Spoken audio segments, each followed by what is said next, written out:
Hi everyone. In this video, we are going to see how to actually use certificate-based authentication to connect to CDS in Azure Functions. So the first step is in this process is to first create the Azure function. So I'm in Visual Studio 2019. I'm going to create a new Azure function. So on the create new project screen, I just simply type functions and I get the result. So I'm going to choose Azure Functions C#. Next, I'm going to keep it as I'm going to demonstrate how to retrieve metadata. So let me just call this as retrieve entity function entity metadata app. Or maybe functions app. I'm going to say place solution and project on same directory. Create. So the critical part for Dynamics 365 assemblies is since only the V1 version of runtime supports the full .NET framework, you can't really use the .NET Core based framework because in that scenario you would actually have to use Web API and OAuth.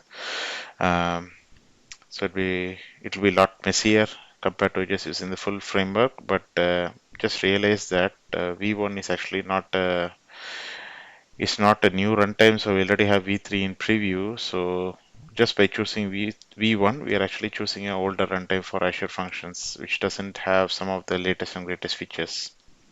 But this is the only option for us if you want to use the CRM SDK assemblies. So I'm going to choose V1. So the trigger for the function will be HTTP trigger. So I'm going to create a function, access rights. You have multiple access rights. We don't want it to be anonymous admin, so we'll just have a function. So that means that there will be a key that is passed on the URL.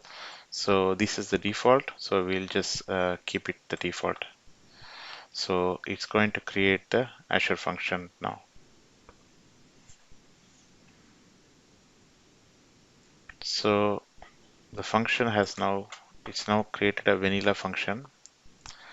So there are some errors. First step we need to actually, because in order to reference the Dynamics 365 SDK assemblies, we need to first change the version of the .NET framework. So currently it is using 4.6.1, but we need at least 4.6.2 for .NET for the Dynamics 365 assemblies. But I'm going to use 4.8. So I'm going to change the framework version to 4.8. So the next step, I'm going to give this a meaningful name. So I'm going to say this function is called retrieve entity function. And the function name here also will be retrieve entity. So retrieve entity, my idea for retrieve entity is it is going to be called using a get request. So I don't need to pass anything additional on the metadata. And I'm going to mention a route. So route means that's how the URL is going to be structured. So in my URL structure, I'm going to say it's going to be, I'm going to say entity slash and then curly brace name. So what this means is I'm going to, when I call the function, I'm going to say blah blah blah slash entity slash contact. So in that scenario, I would want to retrieve the contact entity. So that will be the URL parameter. And then next, I'm going to say string name. So what this maps to is this name maps to the parameter here name. So when the URL is structured this way, whatever you pass after the entity and the slash will be mapped into this name parameter. So that is done.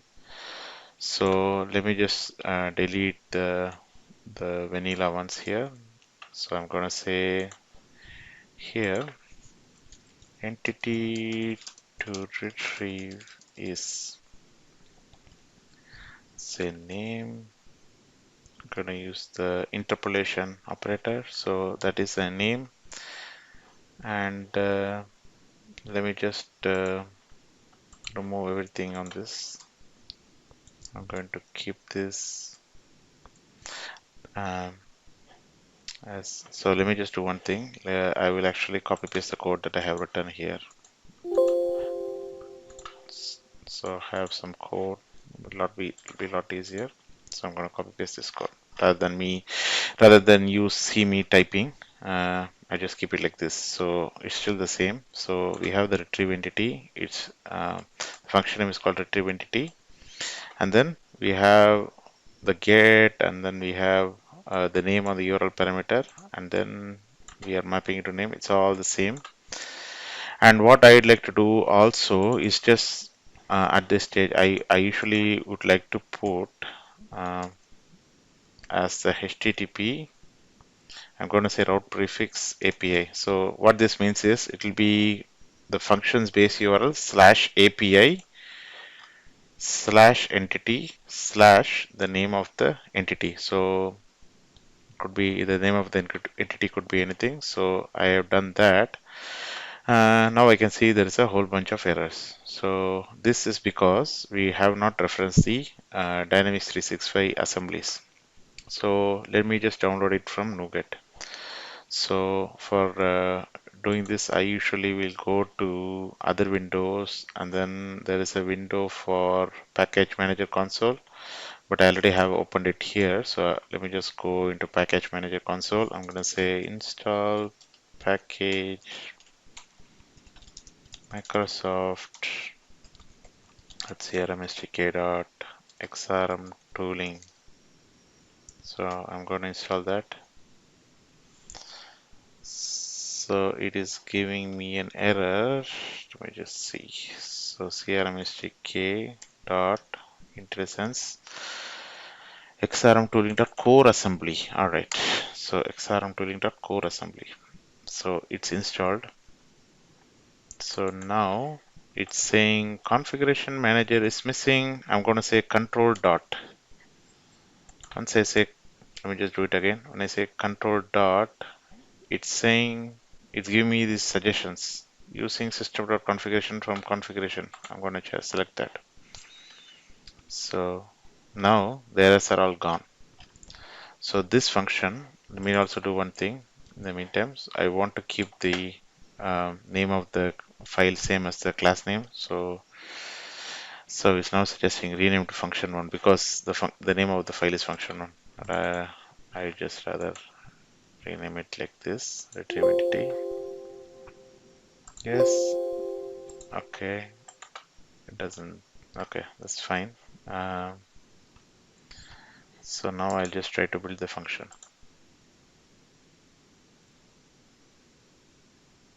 Okay, the function has built. It's compiled successfully, no issues. But then I have a couple of connection strings. So how to actually put the connection strings when you're actually if you actually are developing your functions on your local machine, you have the capability to test the function without actually deploying it to Azure first. So in that scenario, you need to put the connection string. So here, if you actually go to local settings.json, comma, and then if you put a single quote, to have a connection strings.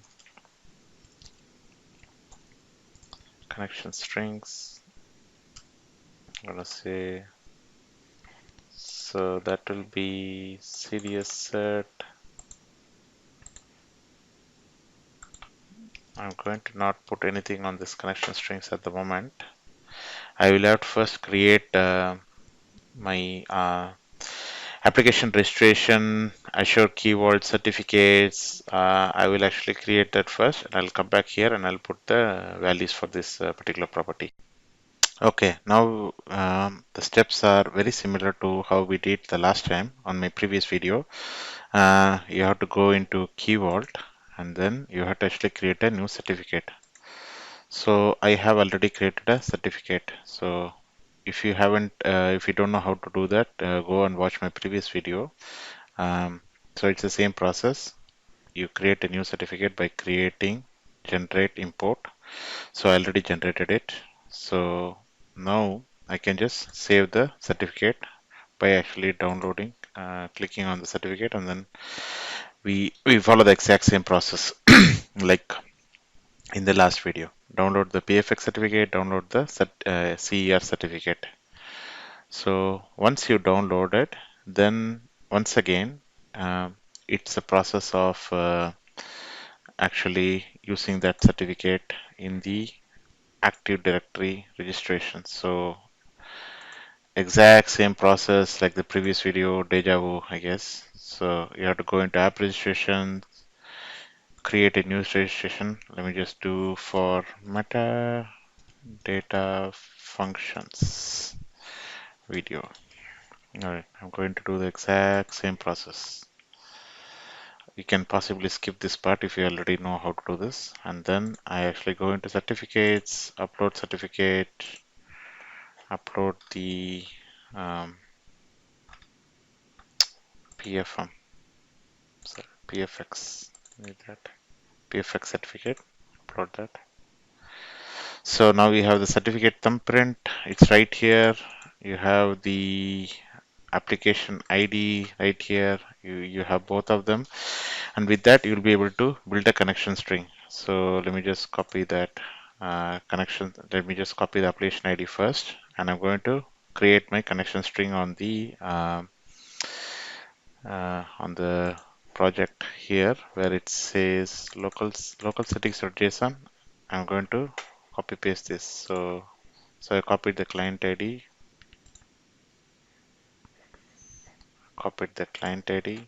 just paste it there, and I need the thumbprint. So I go into the certificate, that is the thumbprint. I'm gonna copy that again. So the URL is same, and so now we have to. There is one step where we have to actually create the application user. So I'm gonna save it. First, let me try to run this without creating the application user. There is one more step remaining if you want to test the Azure functions on your local machine. That is to install the certificate on your local machine. So to install the certificate on your local machine, you double click on the PFX file and then install it into your current user certificate store. So you basically go next, there is no key, and then you place it on your personal store. Next, finish.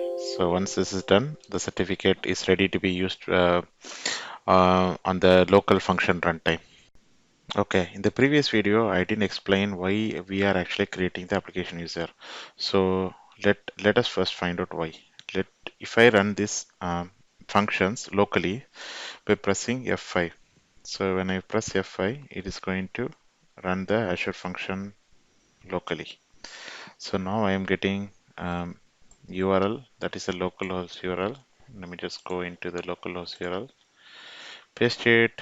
So as you can see, where it says curly brace name, that's where we have to put the entity name. So I'm going to say contact. So once I do that, I'm getting a message back. HTTP request is forbidden with anonymous. So this is good and it is bad at the same time.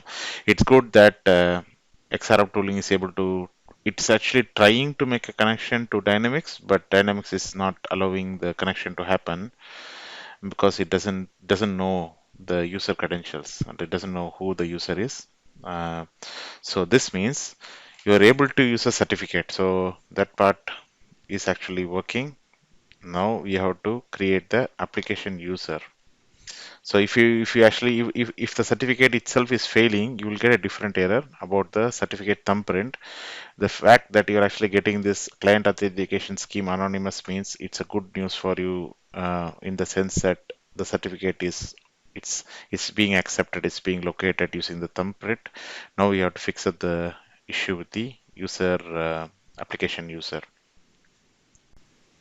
Okay, now we can create the application user. So in order to create application user, you would go into your application registration, copy this client ID, come back into the user screen, exactly same as the previous video. You would actually copy paste this application ID, put in a meaningful name. So it's trying to save it.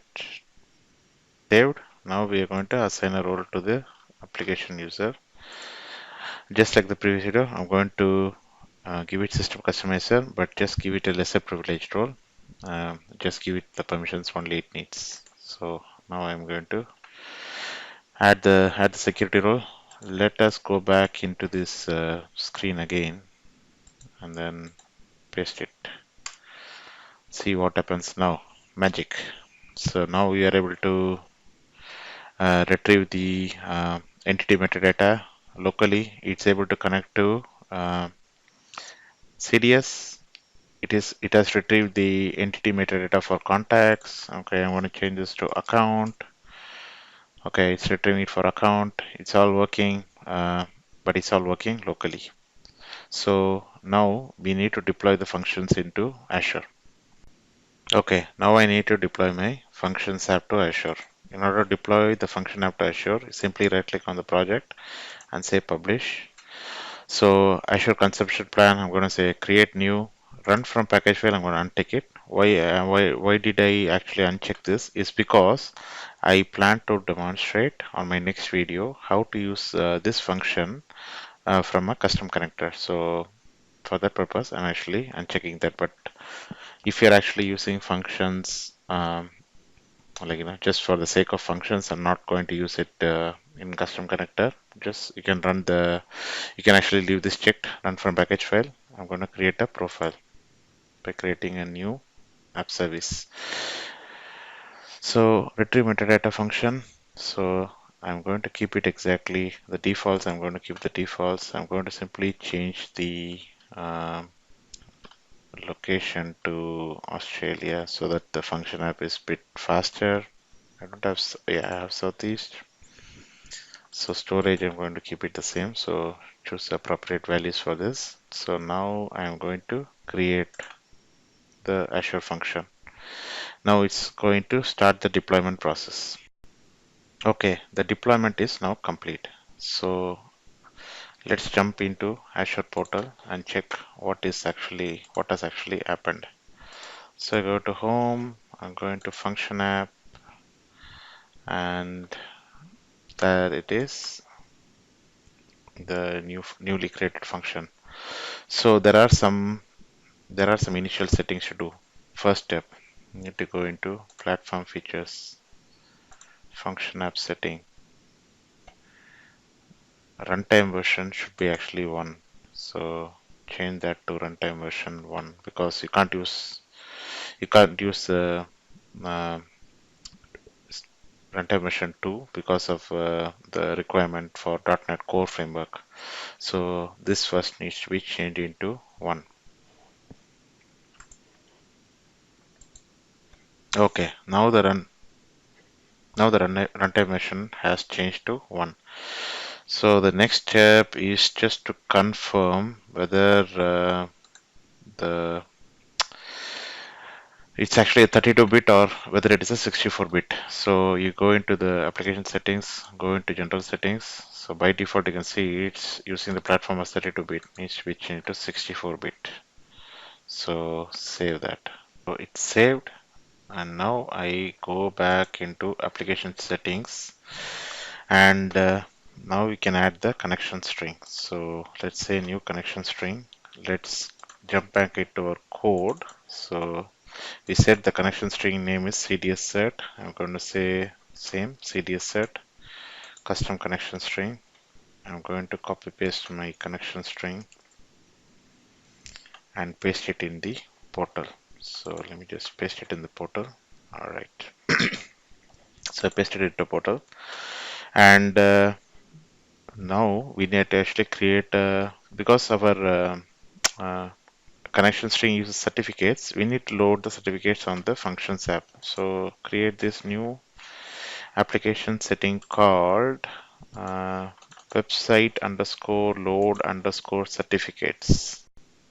Okay, website underscore load underscore certificate. What is the value for this? So the value for this will be the certificate thumbprint. So let's go back here into the code and copy the certificate thumbprint. So we are going to paste that here. So that is done. So here now we need to save it. Before we forget, we need to save it. So the website underscore load certificate is set to certificate thumbprint. The certificate has got the client ID set up, the thumbprint is set up, everything is copy pasted. So this is all working. So we have done all that. Now let's actually check the functions. So let's go into the functions and then copy the URL from the functions. Okay, now there is a surprise. If I actually navigate to functions, I cannot see any function at all.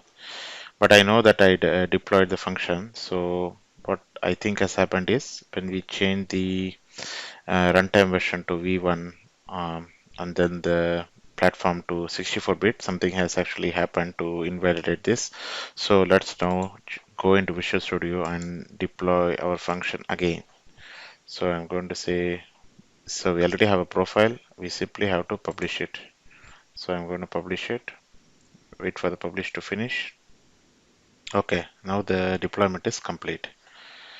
Let's jump back into our functions, see whether anything has changed. Refresh the page.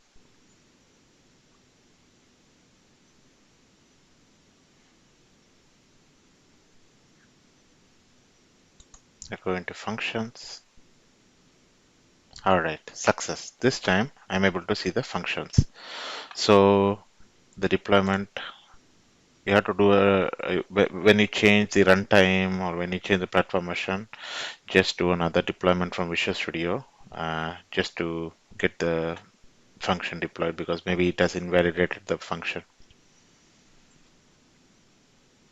Now let's get the URL. So I go into get URL.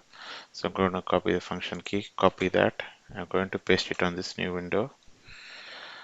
And where it says curly brace name, I'm going to say contact.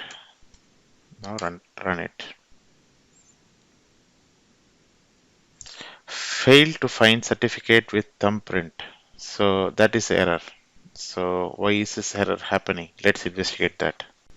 Okay, now it's saying that the certificate is not found.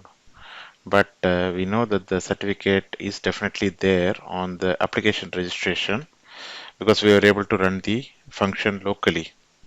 So the trick now is actually load the certificate in the function as well. So let's go into SSL and then let's go into private key certificate and then you can import the key vault certificate. Choose your key vault. I actually chose metadata functions. So that is the certificate I chose. Select.